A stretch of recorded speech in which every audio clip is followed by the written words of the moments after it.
I'm out here, folks. One of the people commented and said, when you do a video of your garden, I said, all right, it's only 30 degrees out here, but I gotta do what I gotta do. And look at this right here. See, these are, this tree produced last year. This is a peach tree. Got some crossing branches here and there, but this tree is about 6 feet tall. Try to keep it cut at 6 feet. The ground out here is pretty wet, and it's the only what it's got to do. I got to clean all these up here. That's a cherry tree. It's about 6 feet tall. Got a whole bunch of vines in it. Same thing here with this cherry tree. I mean, what is this tree here? There's a peach tree. Yep. I mean, and she is in bad shape. She's got to be cleaned out and everything. It's got a whole bunch of vines in the back of there. And you got to go in there past this. This is a food supply, but it could have been cut up one much neatly. I wouldn't, doubt that. But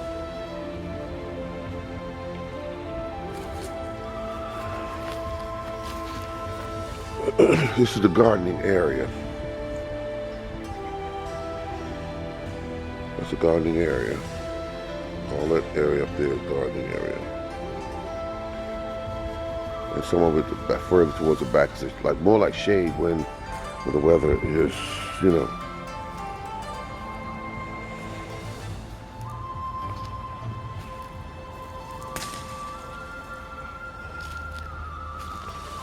Got my little collard greens here.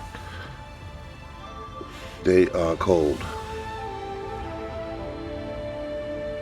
They are cold.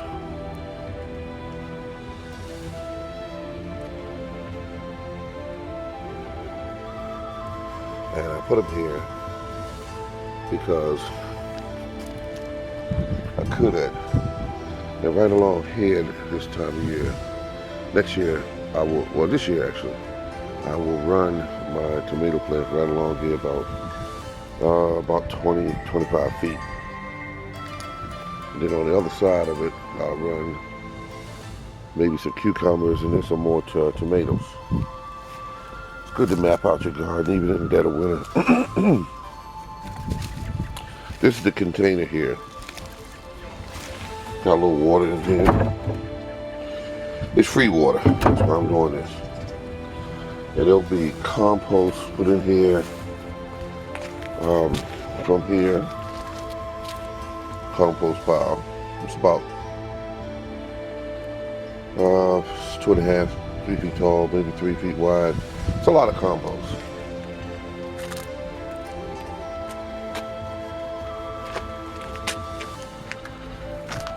There's the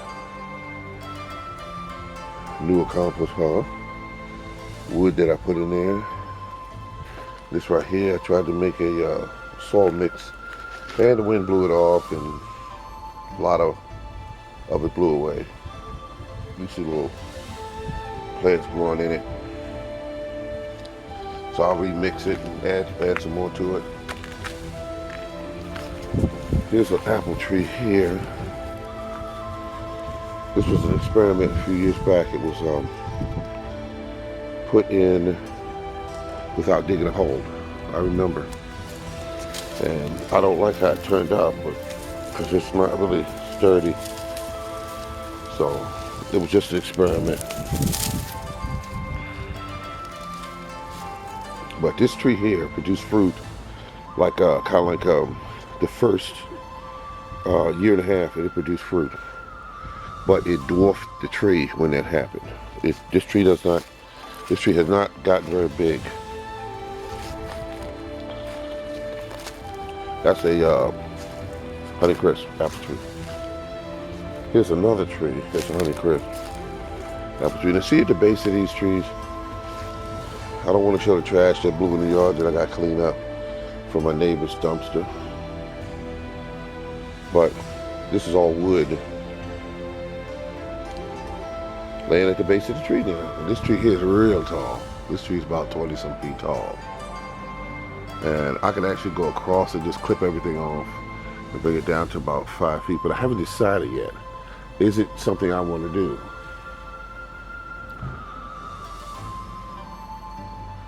And this is the Honeycrisp right here. It's about 7, 8 feet tall, about 8 feet tall.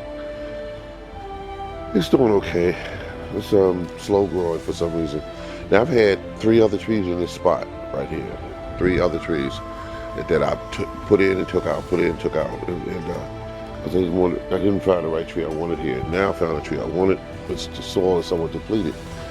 And this right here is a cherry tree. It did beautiful this year past. Beautiful, lots of cherries. But this tree here is about 7, 8 feet tall. And I'm not cutting it down right because it's coming back weird. It's like got second levels and that sort of thing to it. So we'll see. And we got some more of the collard greens. They're trying to hang in there, but it's been cold. And these are supposed to take off. These might be dwarfed due to the temperature. But you see all the brown there, this is all chopped and drop folks. That's why I be telling you, that's free energy. All up in here is nothing but, look at it. It's all leaves. It hasn't done anything yet, you know, so I got to get up in there with the chainsaw and clear that that wood debris up there that I left. I left it up there because I'm going to make fertilizer out of it. Cut it up real small and put it down at the base of some of these fruit trees and just leave it there. Look at all this biomass, as Mr. Food Farms Permaculture calls it, biomass, laying on top of the surface, just sitting there, feeding the soil all winter long. All the soil. Now, do I have any naked spots that the wind uncovered? Yes, right in here, and right up in here. But I'm always putting down,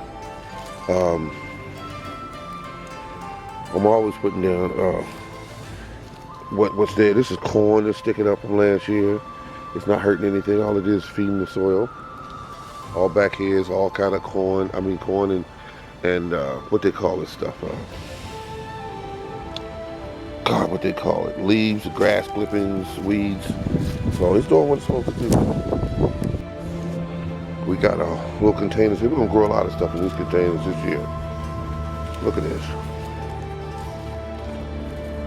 I always show this one because this has the most in it, but the weather is causing some dieback. Here we have weeds in here that grow alongside of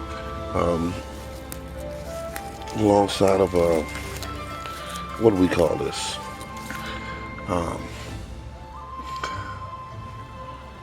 Mustard greens.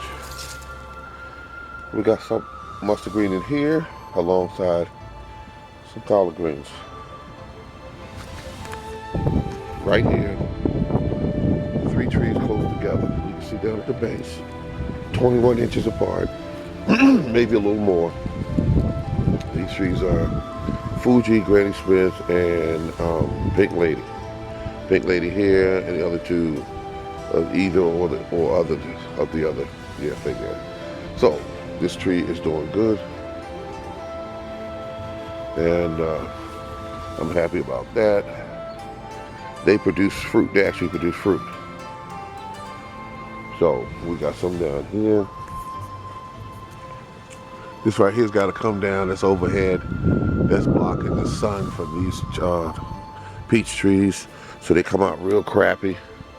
Fruit they produce. But it's hard to get people to do the trees because they charge quite a bit of money when they do that.